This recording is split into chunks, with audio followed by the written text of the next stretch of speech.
우리 하나님 말씀은 요한복음 20장 19절부터 23절입니다. 신약성경 요한복음 20장 19절부터 23절입니다. 교독하시겠습니다. 이날 곧 안식 후 첫날 저녁 때에 제자들이 유대인들을 두려워하여 모인 곳의 문들을 닫았더니 예수께서 오사 가운데 서서 이르시되 너희에게 평강이 있을지어다. 이 말씀을 하시고 손과 옆구리를 보이시니 제자들이 주를 보고 기뻐하더라. 예수께서 또 이르시되 너희에게 평강이 있을지어다. 아버지께서 나를 보내신 것 같이 나도 너희를 보내노라. 이 말씀을 하시고 그들을 향하여 숨을 내쉬며 이르시되 성령을 받으라. 같이 읽습니다. 너희가 누구의 죄든지 사하면 사해질 것이요 누구의 죄든지 그대로 두면 그대로 있으리라 하시니라. 아멘. 성령을 받으라 라는 제목을 가지고 이 시간 또 함께 말씀을 나누려고 합니다. 이제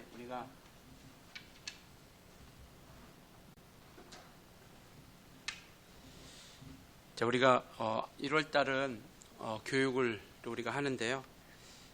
이제 마지막 또 교육입니다. 물론 말씀 자체가 우리가 늘 함께 하는 것이지만 우리가 또 1월 또 한 달을 통해서 우리가 말씀 앞에 온전히 또 나아가는 그런 시간으로 우리가 삼고 있습니다. 우리가 잠깐 지난주에 우리가 살펴왔던 것을 살펴보면 믿음이라고 하는 것은 바로 믿음은 우리가 인정하는 것이고 그리고 시인하는 것이고 무엇보다도 우리가 고백하는 것이다라고 이렇게 말씀을 하고 있습니다. 그래서 로마서 10장에 보면 마음으로 믿어 의에 이르고 입으로 시인하여 구원에 이른다라고 말씀을 하고 있죠. 그러니까 우리의 기독교의 우리의 신앙은 뭐냐면 고백하는 겁니다. 그러니까 우리가 입술로 우리가 믿었던 것을 인정하면서 우리가 시인하고 그것을 우리가 입술로 고백하는 것이죠. 그래서 주님께서도 우리에게 묻지 않습니까? 너희가 나를 사랑하느냐라고 묻는 것이죠.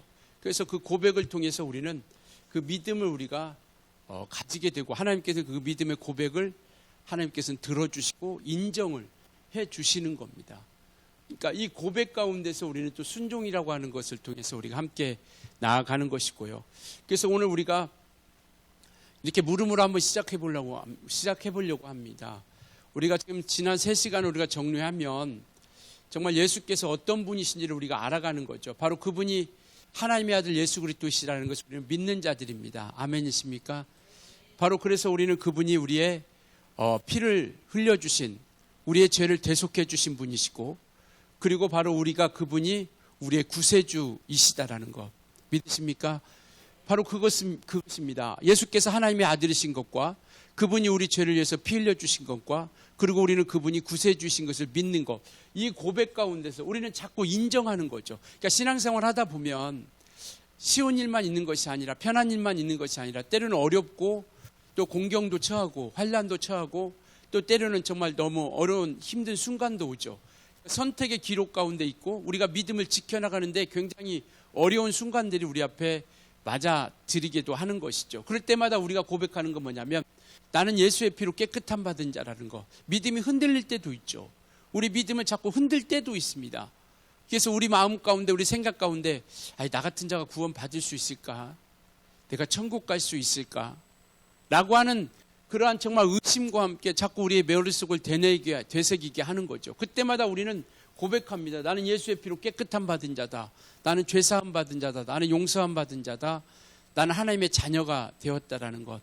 그래서 이것을 우리가 이것을 고백한 자들을 우리가 믿음을 있는데 바로 이 믿음을 고백하는 자들에게 하나님께서는 하나님의 자녀라 인쳐주시는 것이죠. 하나님의 자녀라.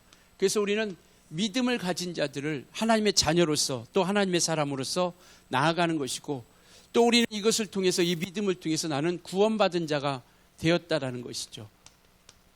그래서 우리는 아까도 말씀드렸던 어떤 순간이 와도 우리가 이것에 대해서는 우리가 흔들리지 말자라는 겁니다. 왜? 우리는 믿음이 있으니까요. 아까 고백했던 것처럼 우리는 믿음을 고백했지 않습니까?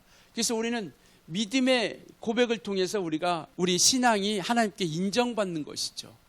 그래서 그 다음 삶은 우리가 이제 또 다른 문제죠. 우리가 믿음으로써 살아가는 사람들이 삶에 대한 문제는 이제 앞으로 우리가 성령을 통해서 잠깐 할 텐데 그 다음 문제로서 우리가 나가는 것이고, 지금 현재는 우리는 이와 같이 이 믿음을 통해서, 이 고백한 믿음을 통해서 우리가 하나님의 자녀가 되었습니다. 아멘이십니까? 그리고 우리는 구원받은 자가 되어진 것이죠. 그래서 우리는 누가 뭐래도 우리가 거룩하게 살아가지 못할 때도 있고 또 온전하게 살아가지 못할 때도 우리가 많이 있죠. 그럼에도 불구하고 우리가 고백하는 건 뭐냐면, 하나님께서는 나의 믿음을 인정해 주셨기 때문에 나는 하나님의 자녀가 되었고 구원받은 자가 되었다라는 것을 이야기하는 것이죠. 그렇다면 이제부터 우리는 순종이라고 하는 것을 통해서, 믿음이 있다라는 것을 통해서 내가 입술로만 고백하는 것이 아니라, 이제는 우리가 순종을, 하나님 앞에 말씀을 따라 우리가 살아가고 있다라는 것을 우리가 보여주게 되는 것인데, 이 순종의 첫걸이 뭐냐면 바로 하나님께, 우리 주님께서 명하신 침례라는 것 통해서 우리에게 명하신 겁니다. 그래서 우리가 믿음이 있다라고 하는 것, 하나님의 자녀고 구원받았다라는 것을 하나님께서 순종을 통해서 우리의 믿음을 고백하기를 원하는데, 그 첫 번째가 뭐냐면 침례라고 하는 것을 통해서 우리에게 말씀을 하고 있는 것이죠. 그래서 우리가 예수 믿고 가장 먼저 우리가 순종하는 것, 말씀 앞에 순종하는 것이 뭐냐면 침례라고 하는 것을 이야기하고 있는 것이죠. 침례는 뭐냐면 물에 잠기다라는 뜻을 가지고 있습니다. 물에 잠기다. 그럼 세례는 뭐냐? 세례는 뿌리다라는 거죠. 뿌리다. 이게 다른 것을 다른 것인 거죠. 그래서 우리는 어쨌든 조금이나마 그래도 좀 성경으로 가깝게 가기 위해서 우리 교회는 우리가 침례라고 하는 것을 행하게 되는 것이죠. 왜냐하면 이게 뭐 어떤 성경적인 것들이 더 가깝기 때문에. 왜냐하면 이 침례라고 하는 것 자체가 뭐냐면, 이와 같이 이것이 어떤 하나님과의 연합, 이 침례라고 하는 것들이 잠기다라는 뜻이긴 한데, 이것이 무슨 뜻이냐면 연합이라는 의미, 그 다음에 하나됨이라고 하는, 이것이 가장 큰 의미죠. 침례라고 하는 의미는. 침례를 통해서 우리에게 보여주시고자 하는 것이, 나타내시고자 하는 것이 뭐냐면, 우리는 주님과 연합된 자가 되었다라는 것이고, 그래서 우리가 이 행위를 통해서 우리가 하나가 되었다라는 것. 어떻게 하나가 되냐? 우리가 물속에 잠기면서 나는 죽고, 예수께서 십자가에 죽으신 것처럼 우리도 함께 물속에 잠기면서 우리도 죽은 겁니다. 이것은 뭐냐면 우리의 죄인된 나의 모습이 죽는 것이죠. 죄인된 나의 모습이. 그래서 우리가 물속에 들어가면서 나는 죽은 거예요.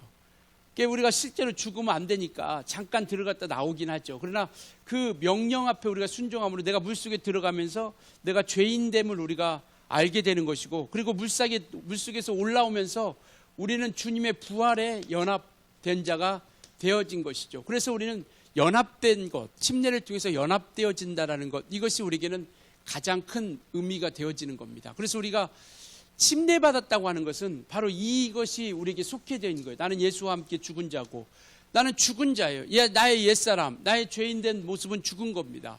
그러면서 올라오면서 나는 새롭게 태어난, 부활에 연합한, 죽은 자들에게 이루어진 부활에 연합한 새로운 피조물로서 우리가 나아가게 된다는 것을 말씀을 하고 있죠. 그래서 이와 같이 정말 예수와 함께 사는 그런 믿음의 모습으로서 우리에게 이와 같이 우리가 순종하며 고백하는 거죠. 로마서 6장 한번 보여주실래요? 말씀 한번 같이 읽겠습니다. 시작. 무릇 그리스도 예수와 합하여 침례를 받은 줄로 알지 못하느냐. 그러므로 우리가 그의 죽으심과 합하여 침례를 받음으로 그와 함께 장사되었나니, 어찌 영광으로 말미암아 그리스도를 살리심과 같이 우리로 또한 새 생명 가운데서 행하게 하려 함이라.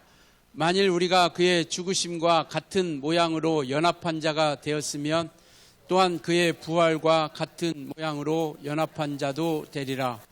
우리가 알거니와 우리의 옛사람이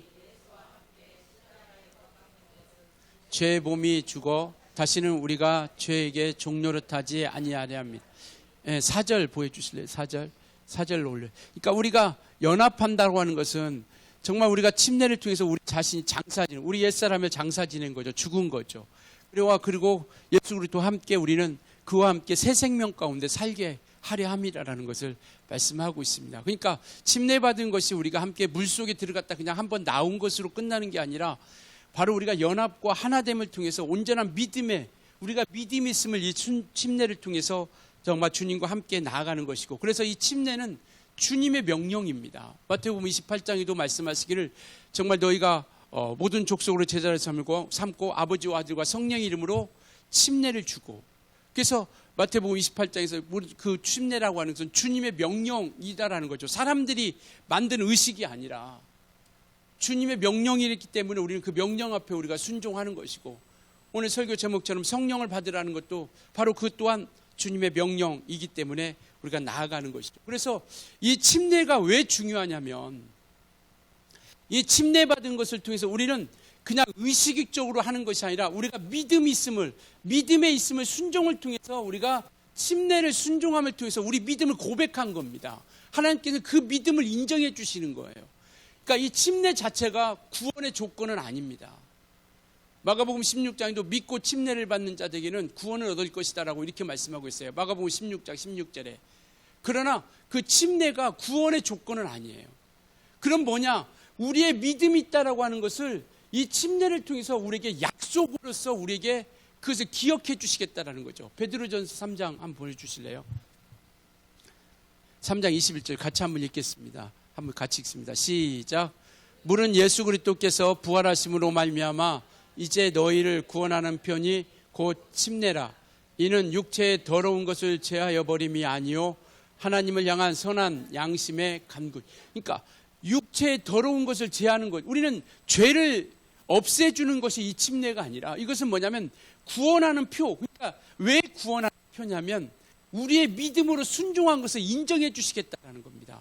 그러니까 우리가 순종한 것을 너희들이 믿음이 있어서 순종했구나. 그 믿음을 내 하나님의 말씀, 주님의 명령을 너희가 믿음을 통해서 순종했다라는 것을 인정해 주심으로 말미암아 우리는 이제 그 구원으로서 받았다라고 하는 것을 우리에게 나타내 주고 있다라는 거죠. 그러니까 침례는 그것이 우리 육체를 우리가 어떤 죄를 사하는 것이 아니라 우리가 구원을 받는 표로서 주님께서 그 믿음을 인정해 주시겠다라는 겁니다. 그러니까 마치 우리가 기도하면 들어주시는 것처럼 말씀 앞에 침례를 통해서 순종했기 때문에 그 믿음을 내가 구원의 믿음의 표로서 내가 인정하겠다라고 하는 것을 우리 주님께서 말씀을 하신 것이죠. 그래서 이 믿음, 이 침례라고 하는 것은 대단히 중요한 것이죠. 그래서 마가복음 16장 아까도 얘기했던 것처럼 믿고 침례를 받은 자들은 구원을 받을 거야. 그러니까 우리가 믿음을 가지고 침례를 통해서 순종하는 자들은 구원에 이르겠다라고 이렇게 말씀을 하고 있는 것이죠. 그러니까 이것이 바로 우리에게 주신 약속이라고 하는 것을 말씀을 하고 있습니다. 그래서 나는 죽고 예수로 사는 사람이라고 하는 것을 고백하고 이 침례를 통해서 그 믿음을 우리 주님께서 인정해 주시겠다라는 것. 그래서 굉장히 이것은 우리가 순종한다라는 것은 침례는 그래서 우리가 다른 것도 마찬가지지만 선택의 문제가 아니라 이것은 반드시 우리가 주님 앞에 믿음을 고백하며 나아가는 것을 말씀하고 있는 것이죠. 그래서 이와 같이 믿음을 고백하고 침례받은 자들에게 주님께서 말씀하시는 것이 뭐냐면 오늘 말씀하고 있는 것처럼 성령을 받으라라고 이렇게 말씀을 하고 있죠.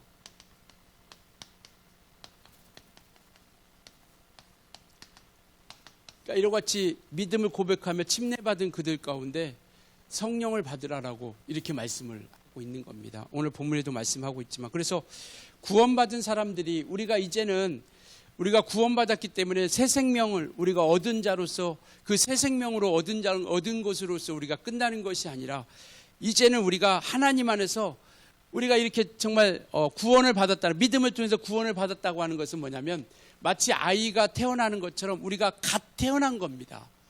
아이가 갓 태어난 거예요. 그래서 아이가 태어났기 때문에 이제 다 끝난 것이 아니라 정말 젖도 먹고 또 우유도 먹고 이유식도 먹으면서 음식도 먹으면서 자라가는 것처럼 우리 믿음도 이 땅에서 주님 앞에 성령을 받으라 명령하신 것은 우리의 믿음도 우리가 자라가야 된다라는 겁니다. 그러니까 우리 스스로가 자라갈 수 없기 때문에 성령을 통해서 우리가 자라가는 것이죠. 마치 이와 같은 거죠. 이스라엘 백성들이 애굽에서 탈출을 합니다. 여기 신부는 뭐냐면 그냥 세상의 종입니다. 마귀에게 종노릇하던 인생들이었어요. 그런데 홍해를 건너면서 이들이 바뀌게 되죠. 광야라고 하는 시간을 나오면서 이들은 뭐냐면 하나님의 백성이 되는 겁니다. 그러니까 이곳에 있을 때는 종으로서 그냥 세상의 풍습과 세상의 습관을 쫓아서 살아가다가 이제 홍해를 건너서 고린도전서에서는 이 홍해를 건너는 것을 가지고 우리가 침례다라고 이렇게 얘기합니다. 그러니까 구약의 홍해를 건너는 사건이 바로 침례를 받는 사건이에요. 그래서 이 홍해를 건너면서 이제는 우리가 광야라고 하는 곳에 가는데 마침내 이곳에서 말씀이라고 하는 것을 통해서 하나님의 백성들을 양육하기 시작합니다. 양육하시고 믿음 있는 사람, 여기서 믿음을 지키고 믿음을 시험하고 믿음을 온전히 지킨 자들에게 어디에 있다냐면 바로 가나안 땅에 우리가 이르게 되는 것이죠. 바로 이것은 뭐냐면 주인 되는 권세가 있다는 겁니다. 너희가 10골 다스리는 권세, 5골 다스리는 권세 주시겠다고 말씀하시는 것처럼. 그래서 이와 같은 것이죠. 애굽 세상 가운데 있던 자들을 이와 같이 침례받고 구원받은 자들, 그들을 하나님의 백성으로 삼으시고 그 다음에 말씀으로 이들을 양육하기 시작하시고 그 다음에 이 가나안 땅, 이 요단강을 건넌 다음에 요단강을 건너서 가나안 땅에 이르게 하시는 역사처럼 이것처럼 우리에게 이제는 침례받고 구원받고 침례받은 우리 인생들에게 성령을 받으라고 하신 것은 뭐냐면 이제 성령을 통해서 우리가 갓 태어난 아기가 말씀을 통해서 우리가 이제 우리 영혼이 자라가기 시작하는 겁니다. 말씀으로 우리가 자라가는 거죠. 어디까지? 에베소서 4장 13절부터 14절까지는 뭐냐면 어디까지 자라가냐면 그리스도의 장성한 분량이 충만한 데까지 자라가야 된다라고 이렇게 말씀을 하고 있죠. 그러니까 아이가 자라가지 못하면 그것도 근심이잖아요. 걱정이잖아요. 태어난 것으로만 우리가 기뻐하는 것이 아니라 그것처럼 우리가 이제 예수를 믿기 시작하고 구원을 받았습니다. 침례도 받았어요.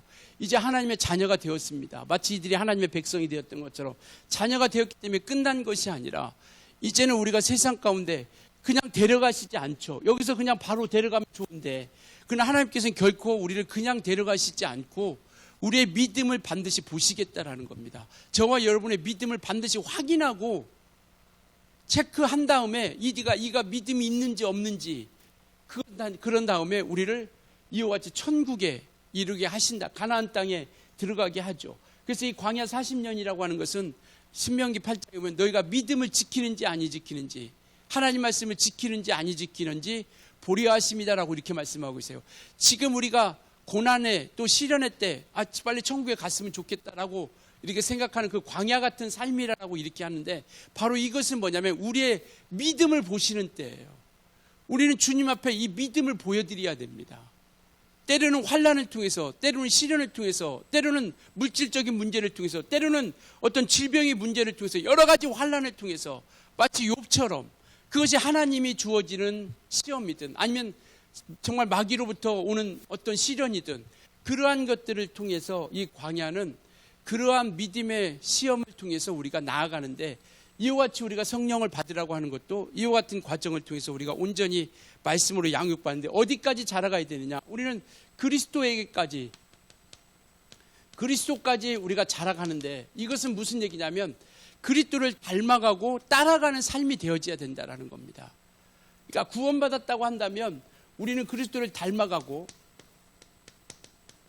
그리고 따라가는 그러한 삶으로까지 우리가 함께 가야 된다. 닮아가는 삶, 따라가는 삶. 여기까지 그리스도까지 우리가 자라가야 되는데 이 자라가기까지 우리 무엇으로 성령께서 우리를 이끌어 주시고 인도해 주신다라는 겁니다. 왜 이를 같이 자라가게 하나요? 왜 그리스도까지 우리가 자라가야 되느냐? 왜 닮아가고 따라가야 되느냐? 이 세상은 우리의 믿음을 온전히 지키게 내버려 두지 않습니다. 그래서 에베소서 4장 14절에 보면 바로 세상은 속이는 자들이 있고 우리를 정말 어지럽히는 자들이 있고 그리고 우리를 유혹하는 자들이 있고 세상 교훈을 통해서 우리에게 요동치게 하는. 그래서 왜 우리가 이렇게 자라가야 되냐? 요동하지 않게 하람이라고 말씀하고 있습니다. 요동하지 않게. 이게 흔들리지 않게 우리 믿음이 빼앗기지 않도록 하나님께서 우리가 온전히 자라갈 수 있도록 해주신다는 거예요. 그래서 에베소 4장 14절에 보면 정말 세상 풍조 아니면 세상 교훈 이런 같은 것에서 요동하지 않도록 흔들리지 않도록 우리 믿음이 온전하게 자라가야 된다는 것을 말씀을 하고 있습니다. 그러니까 우리가 스스로 자라갈 수 없죠. 누군가에 의해서 아이들이 키움을 받죠. 그것처럼 우리가 바로 성령을 통해서 우리가 그렇게 인도함을 받고 이끌림을 받고 나아가는 겁니다. 그래서 하나님의 자녀된 이들에게 성령이 오셔서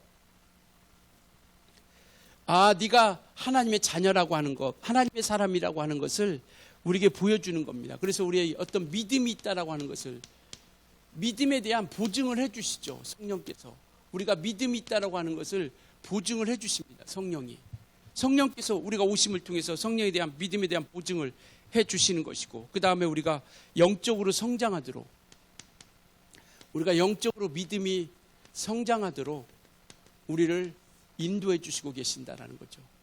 왜? 우리 스스로는 살아갈 수 없기 때문에, 우리 믿음이 자라가기 없기 때문에. 그래서 너희는 내가 너를 믿음을 통해서 인치고 너희 믿음의 성장을 내가 인도해 주겠다라고 이렇게 말씀을 하고 있습니다. 그래서 우리가 정말 반드시 이렇게 오늘 22절도 말씀하고 있는, 오늘 본문에도 22절도 말씀한 것처럼 주님께서 부활하시고 나타나셔서 이거 제자들에게 말씀하신 거예요. 두려워 떨고 있는 19절에 이렇게 말씀하고 있잖아요. 이날 곧 안식 후 첫날 저녁 때에 제자들이 유대인들을 두려워하여, 왜냐하면 예수님이 죽으셨어요. 그러니까 그들이 우리를 죽일까 봐서, 그들을 어떻게 할까 봐서 이들이 두려웠던 겁니다. 그래서 한 곳에 숨어 있었어요. 근데 주님께서 찾아오셔서, 예수께서 부활하시고 나서 찾아오셔서 너에게 평강이 있을지어다 두 번 말씀하시고, 너에게 평강이 있을지다 말씀하시면서 그 다음에 성령을 받으라라고 이렇게 말씀을 하고 있는 것이죠. 그래서 이와 같이 우리는 주님의 명령을 통해서 우리가 정말 이제 명령하셨던, 그래서 이 성령을 받으라고 하는 것은 명령형입니다. 명령형. 그래서 어떤 선택의 문제가 아니라, 받으면 좋고 안 받으면 뭐 어쩔 수 없는 것이 아니라 반드시 우리는 성령을 받아야 된다는 것을 말씀을 하고 있습니다. 이게 성령을 받으라고 하는 것은 넘겨진다라는 뜻이에요. 넘겨진다.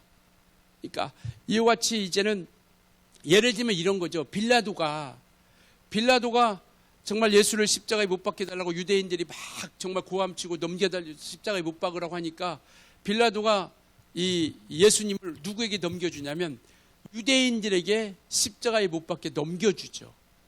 바로 이것이 성령을 받으라 할 때 그 받으라는 뜻은 바로 넘겨준다라는 뜻을 가지고 있습니다. 이제 이와 같이 하나님께서 우리에게 넘겨주신 거예요. 성령을 예수께서 내가 아버지께 가서 구하여서 내가 너에게 성령을 보내주시겠다라고 이렇게 우리에게 보내주시겠다라고 이렇게 보내주셨어요. 그러니까 우리는 넘겨주신 그것을 우리가 받는 겁니다. 그것을 우리 것으로, 내 것으로 소유하는 것이죠. 그러니까 이것은 네 것으로 완전히 만들으라라는 거예요. 성령을 받으라는 것은 네 것으로 너희가 정말 받아들이고 붙잡으라라는 거예요. 확 이렇게 획득을 하라는 거예요. 완전하게 내 것으로 만들으라라고 하는 것을 말씀을 하고 있습니다. 그 받으라라는 뜻은. 그래서 이제는 성령을 통해서 내가 완전히 내 것으로 받아들이고 나아가는 것이죠. 왜냐하면 우리가 믿음을 지킬 수가 없기 때문에. 이 세상은 마귀가 지배하는 세상인데, 우리가 성령의 도우심 없이 우리가 믿음을 지켜나갈 수 없다라는 겁니다. 우리 믿음을 내가 스스로 지켜나갈 수 있나요? 우리가 무슨 결단이 부족해서 믿음을 지키지 못하는 것도 아니고, 의지가 약해서 믿음을 지키지 못하는 게 아니라, 우리가 정말 온전히 우리 스스로가 이 믿음을 지켜나갈 수 있는 힘이 없는 겁니다. 그래서 성령께서 우리를 인도해 주셔서 우리를 믿음을 지키고 이와 같이 영적 성장, 믿음을 보증해 주시고, 그 다음에 영적인 어떤 우리의 삶을 인도해 주시는 거예요. 무엇을 통해서? 말씀을 통해서. 그렇기 때문에 우리 스스로는 헤쳐나갈 수 없기 때문에, 믿음을 지켜나갈 수 없기 때문에, 믿음의 삶을 결코 감당할 수 없기 때문에 성령을 통해서 우리가 그것을 이겨 나아가는 겁니다. 마치 예수님의 제자들이 정말 베드로도 그렇게 고백하죠. 내가 결코 떠나지 않겠습니다. 근데 예수님께서 십자가에 죽으시려고 잡힐 때 제자들이 아무도 없이 다 떠나갔던 것이죠. 심지어는 베드로는 3번씩이나 부인했던 그런 상황입니다. 그런데 그가 달라지기 시작한 게 뭐냐면 성령이 임하심부터 달라지기 시작한 거예요. 정말 사도행전 2장에 성령이 임하심을 통해서 이 사도들이 숨어있던, 오늘 본문에 숨어있던, 이렇게 무서워서 죽을까봐 숨어있던 이들이 그들에게 성령이 임하시기 시작하니까 그때부터 달라지기 시작하는 겁니다. 그래서 사도행전 2장 성령이 임하신 그때로부터 이 사도행전의 역사가 막 시작되는 거예요. 그때부터 제자들이 나가서 복음을 전하고 예수께서 부활하셨다는 것을, 너희가 죽인 예수를 하나님이 살리셨다라고 막 증거하고 전하고 그렇게 나타나게 되는 것이죠. 그래서 이 성령을 받으라는 것은 명령이고, 바로 이분은, 왜 성령은 바로 어떤 분이시냐? 하나님의 영이신 분이시다라는 겁니다. 하나님의 영이신, 볼 수 없는 그 하나님, 그 영이신 하나님, 바로 그분이 바로 본영이라고 하는 하나님의 영이신 분이시죠. 영이신 하나님이 바로 성령이시고, 바로 이 성령은 정말 예수께서 부활하시고 승천하신 다음에 우리 성도들 가운데 불어 넣어주신 분이죠. 보내주신 분이 바로 이 성령이고, 정말 예수께서 하늘에 올라가실 때 제자들에게 다른 보혜사를 내가 너에게 주시겠다라고 말씀을 하시지 않습니까? 바로 그 보혜사, 다른 보혜사 보여주시겠다고 하신 그 보혜사가 바로 성령이시다라는 거죠. 요한복음 16장 한번 볼까요? 요한복음 16장 넘겨주세요. 네, 같이 읽습니다. 시작. 그러나 내가 너희에게 실상을 말하노니 내가 떠나가는 것이 너희에게, 내가 떠나가지 아니하면 보혜사가 너희에게로 오시지 아니할 것이요, 가면, 저분이 바로 성령이세요. 주님께서 하늘에 가셨다라는 거. 그래서 우리가 주님이 하늘에 가셨다라는 걸 어떻게 해요? 성령을 우리 가운데 보내주심을 통해서 우리가 알게 되는 것이고 깨닫게 되는 것이죠. 14장 16절이요. 14장 16절 같이 읽습니다. 시작. 내가 아버지께 구하겠으니 그가 또 다른 보혜사를, 예, 바로 저분이 성령님이세요. 또 다른 보혜사, 이게 또 다른 변호자, 예수께서 이 땅에서 우리를 변호해 주신 것처럼 이제 성령이 오셔서 우리를 위해서 변호해 주시는 역사, 이게 하나님을 변호하고 예수 그리스도를 변호하는 일, 그리고 우리를 변호하는 일을 이뤄가는 그러한 거룩한 역사를 이뤄가시는 분, 바로 그분이 바로 저분이시다라는, 성령이시다라는 거죠. 그리고 예수님이 부활하시고 승천하시어 정말 이때로부터 이제 믿는 자들 가운데 계속 성령이 임하시기 시작한 것이죠. 요한복음 7장 한번 볼까요? 요한복음 7장. 이는 그를 믿는 자들이 받을 성령을 가리켜 말씀하신 것이라. 예수께서 아직 영광을 받지 않으셨으므로 성령이 아직 그들에게 계시지 아니하. 예수님께서 이 땅에 계실 때는 바로 성령을, 정말 아직 성령이 우리에게 내려신 일이 없죠. 왜냐하면 하늘에 오르셔서 그분이 보내주시겠다고 하셨기 때문에. 그래서 아직 영광을 받지 않았다는 것은 그가 하늘에 오르지 않았다라는 거예요. 그러니까 이 땅에 아무도 성령 내려주신 일이 없다라는 겁니다. 그러니까 성령은 예수께서 하늘에 오르셔서 우리 가운데 보내주셨다라고 하는 증거를 우리에게 보여주고 있는 겁니다. 사도행전 2장 17절 보내. 네. 사도행전에 2장 17절에 보면 뭐라고 말씀하시냐면, 예, 한번 볼까요? 우리가 말세 내 영을 모든 육체에 부어주겠다라고 말씀하고 있죠. 그러니까 말세라고 하는 것은 뭐냐면, 어떤 것이 말세냐면 예수께서 이 땅에 부활하시고 승천하신 그때로부터 말세는 시작하는 겁니다.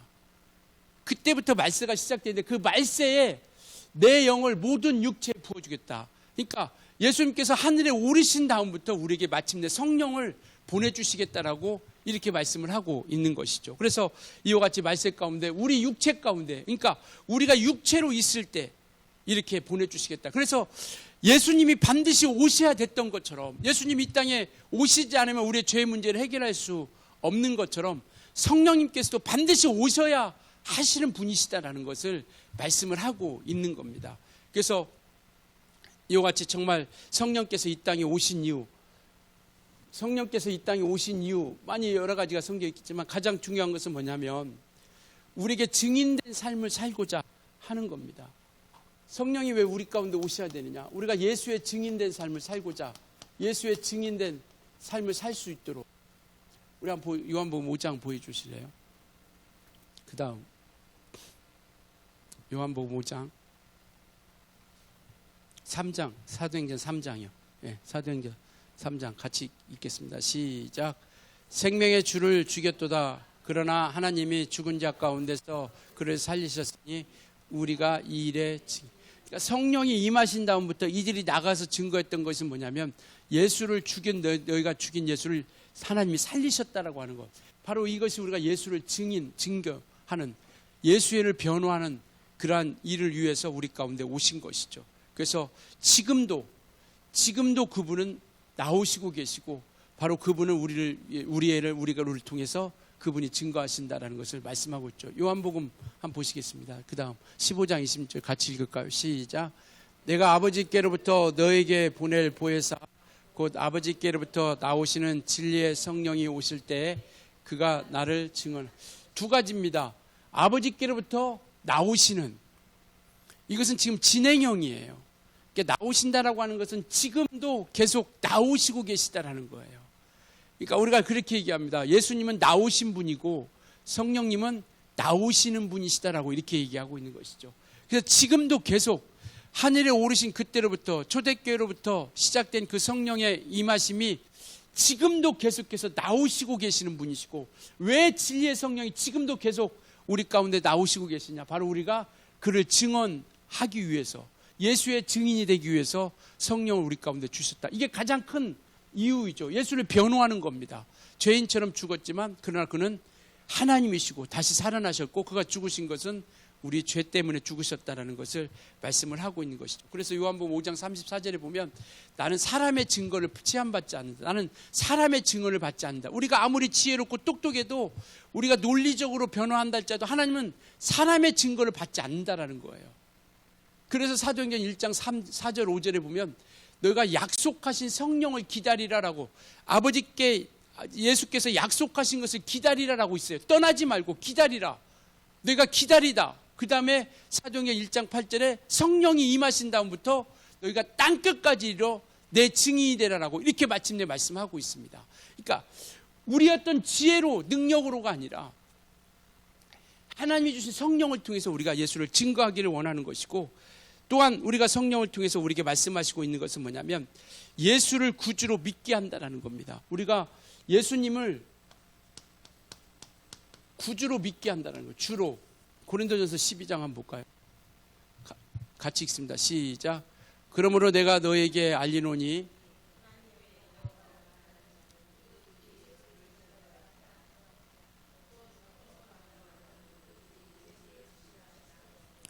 그러니까 성령으로 오신 것은 뭐냐면 우리가 예수를 구주로 주인으로 확실히 믿고 흔들리지 않도록 그 믿음 가운데 함께 하고자 하는 것이죠.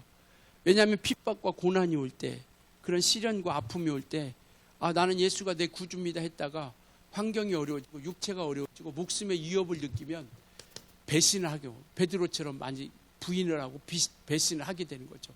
성령이 임하신다면 목숨을 바쳐가면서까지 그 믿음을 지키려고 몸부림치며 나아가는 것이죠. 또한 아까도 얘기했던 것처럼 우리의 믿음을 보증해 주십니다. 우리의 믿음을 인쳐 주신 것이죠. 인쳐심. 우리 한번 볼까요? 고린도후서. 같이 한번 읽겠습니다. 시작. 우리를 너희와 함께 그리스도 안에서 굳건하게 하시고 우리에게 기름을 부으신 이는 하나님이시니 그가 또한 우리에게 인치시고 보증으로 우리 마음에 성령을 주셨.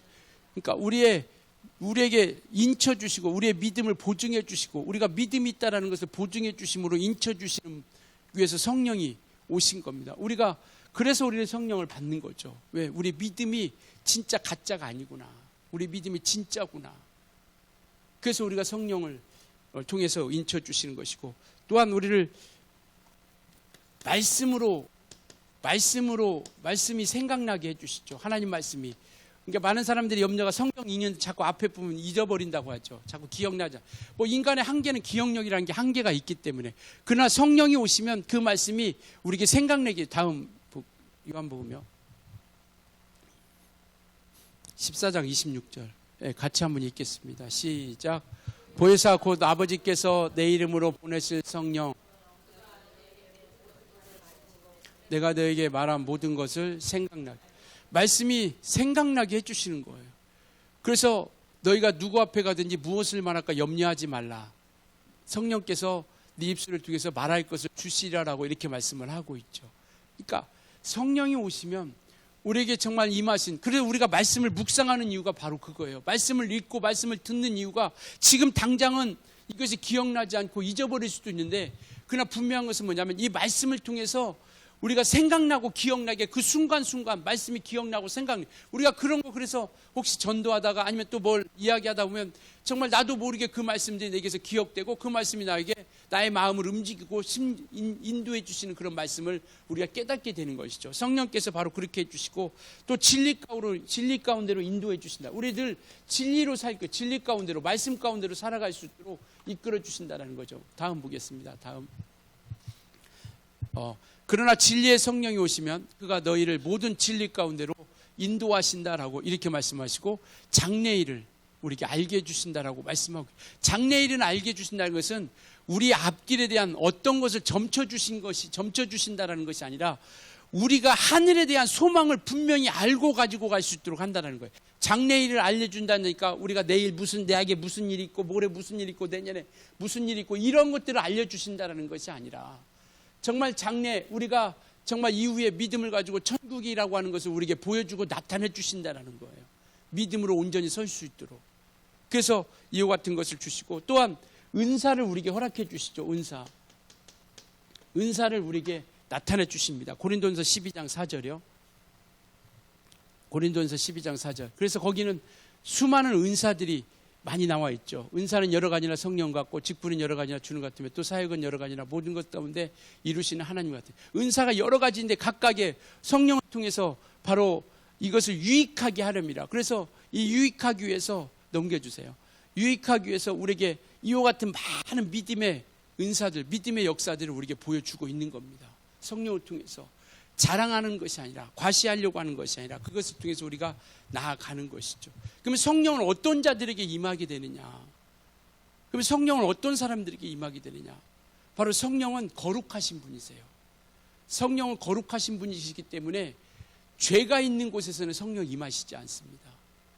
그렇기 때문에 우리의 모든 죄를 깨끗함을 받고 그리고 정말 우리가 이와 같이 회개함을 통해서 침례를 받고 죄사함을 받고 깨끗함을 받을 때 우리가 성령을 선물로 주시겠다라고 말씀하고 있죠. 사도행전 2장 38절 한번 보여주세요. 예.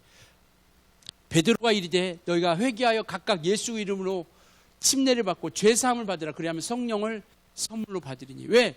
성령은 거룩하신 분이시기 때문에 죄가 있는 곳에서는 임하시지 않습니다. 역사하시지 않죠. 그래서 우리가 예배할 때도 회개하는 이유가 바로 그겁니다.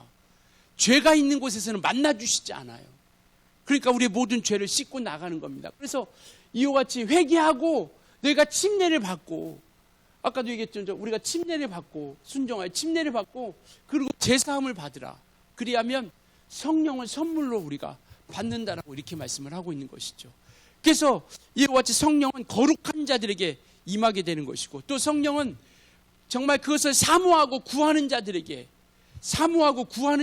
그러니까 나 성령 한번 줘보세요. 성령 뭐 있으면 주고 이게 아니라 사도행전 보면 초대교인들이 정말 약속하신 것을 기다리라 했을 때 그들이 정말 다락방에서 기도할 때 성경은 뭐라고 말씀하고 있냐면 전혀 기도에 힘썼다라고 이렇게 말씀하고 계세요. 그러니까 성령 받기 위해서 그 약속하신 것을 받기 위해서 정말 힘을 개역한 거래 그 전에 성경은 전혀 기도에 힘썼다라고 이렇게 말씀하고 있거든요.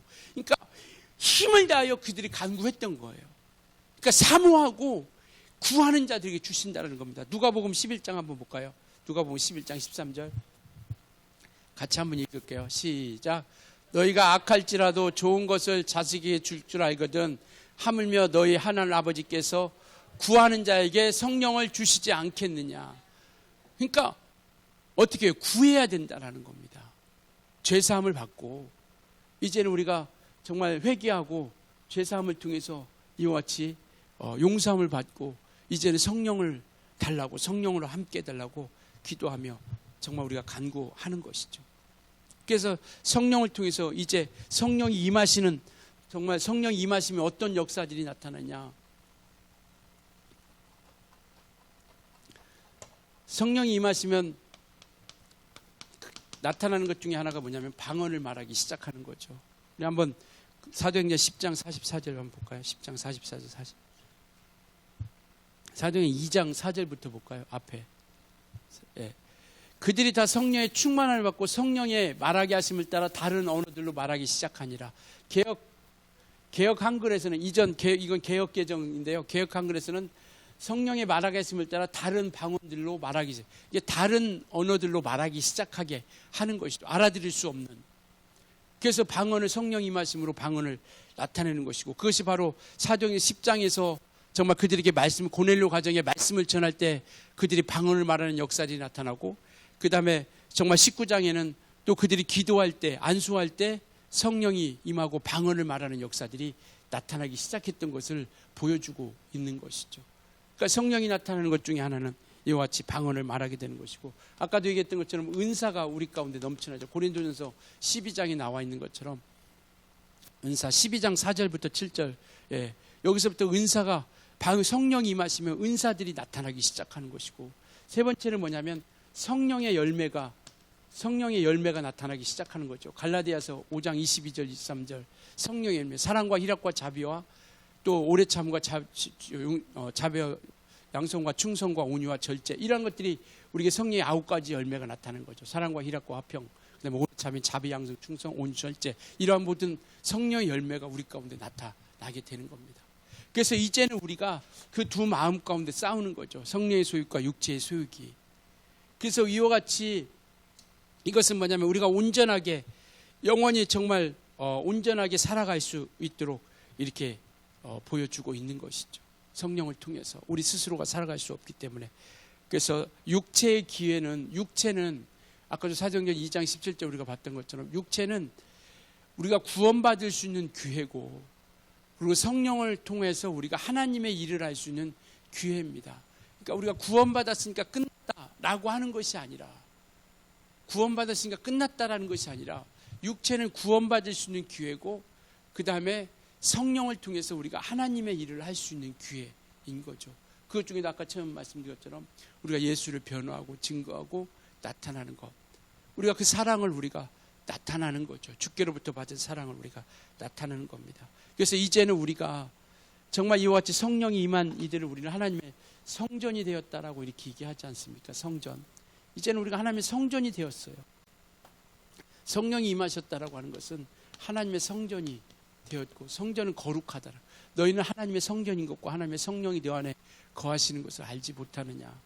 그러니까 우리가 성령이 임하시면 꼭 방언만 말하는 게 아닙니다. 이게 우리가 방언만 해야 우리가 성령이 임한 것이다라고 이렇게 오해하지 않았으면 좋겠어요. 아까도 얘기했던 것처럼 성령이 임하면 수많은 은사들이 있고 이와 같은 성령의 열매들이 우리 가운데 맺혀집니다. 그러니까 방언 못한다고 해서 우리가 그것으로 위축되지 않았으면 좋겠어요. 그러니까 성령이 방언도 말하게 하고 은사도 나타나게 하고 열매도 가득하게 하게 한다는 겁니다. 그래서 우리가 그 믿음을 온전히 지키고 신앙을 굳게 지킬 수 있게 하는 것이죠. 그러니까 우리가 방언이라는 게 눈에 띄게 나타나니까 그렇지만, 고린도전서 12장 우리가 한번 집에 가서 읽어보시면 은사가 12가지 은사가 많이 나타나는데, 믿음의 은사, 성령으로 믿음을, 성령으로 말씀을, 성령으로 지식을, 성령으로 정말 영들 분별하며, 성령으로 방언 말하며, 성령으로 병고치, 이러한 여러 가지 은사들이 많이 있고요. 고린도전서 12장에도 있고 로마서 12장에도 정말 가르치는 은사, 또 섬기는 은사, 구제하는 은사, 이런 여러 가지 은사들이 여러 가지가 많이 나와 있습니다. 그러니까 이것이 꼭 그거 하나로만 국한되어 있지 않다라는 것, 이것을 우리가 잘 기억했으면 좋겠고, 이제는 하나님의 성전이 되었으니 우리가 어떤 성전이 되었기 때문에 우리가 이제 성령을 통해서 인도함 받는 거죠. 그래서 우리 신앙생활은 우리 스스로 우리 임의대로 해가는 것이 아니라 성령의 인도하심을 통해서 우리가 나아가는 겁니다. 그래서 우리가 기도할 때 성령 충만함을 주세요. 내가 잘되고 형통하고 내가 원하는 대로가 아니라 하나님께서 원하는 대로 우리가 이루어가기 위해서 성령의 충만함을 우리가 구하는 것이고, 바로 이것은 우리를 진리 가운데로 인도하는 것이고 또 하나님의 역사 가운데로 인도하게 되는 것이죠. 그래서 성령은 우리가 순종하는 만큼 역사하는 겁니다. 그러니까 우리가 이것을 아셔야 돼요. 예수님은 죄인들에게 오셨습니다.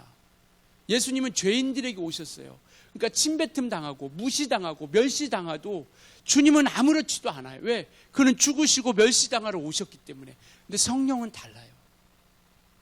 성령은 다릅니다. 그분은 섬김받으러 오셨고요, 대우받으러 오신 거예요. 그렇기 때문에 우리가 성령을 회방하지 말라고 하는 겁니다.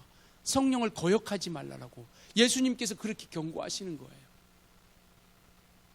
정말 우리 그 주님께서 요한복음 한번 마태복음 12장 31절 한번 보여줄래요? 또 누구든지 말로 인자를 거역하면, 예수 그리스도로 인자를 거역하면 사했음을 얻대. 그러나 누구든지 말로 성령을 거역하면 이 세상과 오는 세상에도 사했음을 얻지 못하리라. 32. 예. 이와 같이 예수께서는 이 땅에 그분은 죄인을 구원하러 오셨기 때문에 그분은 대우받으러 오신 게 아니에요. 그래서 나는 섬김받으러 온 것이 아니다라고 이렇게 말씀하고 있죠. 오히려 많은 사람의 대속물로 주려 하고 십자가에 죽으시러 오셨죠. 그러나 성령은 다르다라는 겁니다. 그분은 인정받고자 하는 거예요. 그러니까 그분은 인격이 있으시기 때문에 만약에 그분을 대우하지 않고 그분을 존중하지 않고 그 말씀에 우리가 정말 반응하지 않으면 성령께서는 우리에게 더 이상 감동하시지 않는 거예요. 그러니까 우리가 정말 우리 안에서 막 말씀하고 있고 감동하고 있고 막 그런 감동을 주시는 것은 성령께서 지금 나에게 막 말씀하고 계시는 거예요. 말씀이 생각나고 막 그런 감동을 주시대.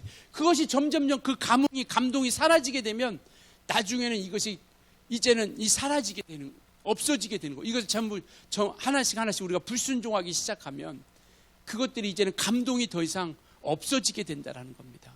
그러니까 우리가 그런 감동과 감흥이 있을 때 우리가 순종하며, 그래서 순종하는 만큼 하나님께서는 역사하고 있다라는 거죠.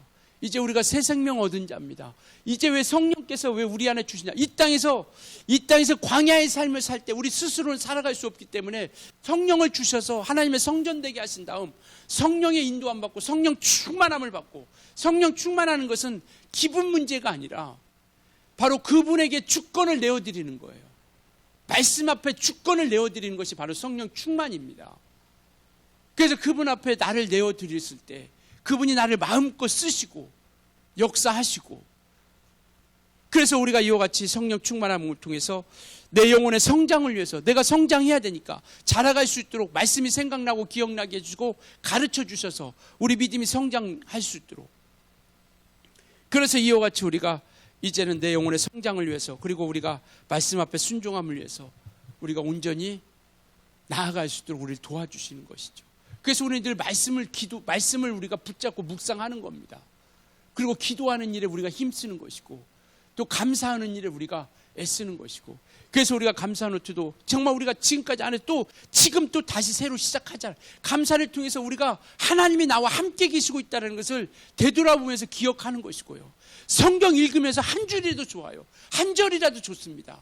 말씀을 통해서 나를 이끌어주고 있다는 것을 우리가 깨닫기 위해서, 그래서 날마다 올 한 해는 좀 한번 그렇게 만들어가요. 찬양하면서 그것을 우리가 한번 만들어가는 겁니다. 하나님 앞에 내가 붙어있고 하나님과 함께하면서 그 은혜를 우리가 기억하면서 점점 좀 가까이 하고, 그래서 받은 것을 깨닫고, 그래서 우리가 사랑을 받은 자라는 걸 알고 사랑하는 것, 사랑받은 자라는 걸 알아야 내가 사랑할 수 있거든요.